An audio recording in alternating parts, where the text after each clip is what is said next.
During today's House Armed Services Committee markup hearing on the FY2012 National Defense Authorization Act, Guam Delegate Madeleine Bordallo was successful in getting approval of several of her amendments.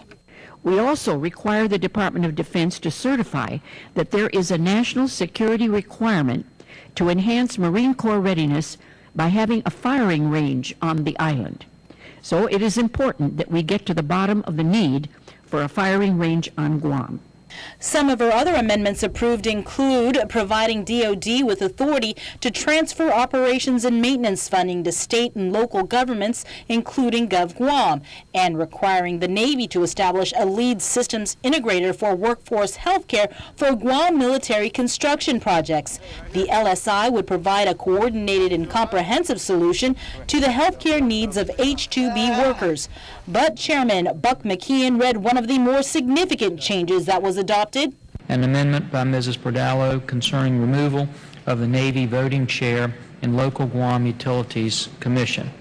The provision in last year's NDAA had local leaders fuming. It required the Department of Navy to hold 33% voting representation on the Consolidated Commission on Utilities as a condition of transferring its water and wastewater assets on Guam to the government of Guam. With that amendment out of the way, the Congresswoman zeroed in on the fight for FENA. Her next amendment, which would require the transfer of the Navy's water and wastewater utility system to the government of Guam without consideration of fair market value. I have long believed that the Navy, indeed all the military services, should be out of the business of running utility systems. And this fixes the problems with last year's bill. It was Subcommittee on Readiness Chairperson Randy Forbes, however, who reserved a point of order against Bordallo's amendment.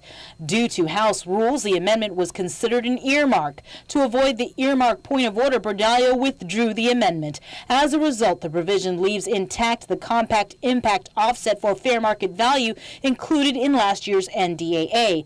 According to Bordallo, all hope is not lost. She contends that in discussions with the governor and the legislature, local leaders reached a consensus that keeping this compact impact offset provision could be of value to the territory and helps to make the case for a federal obligation.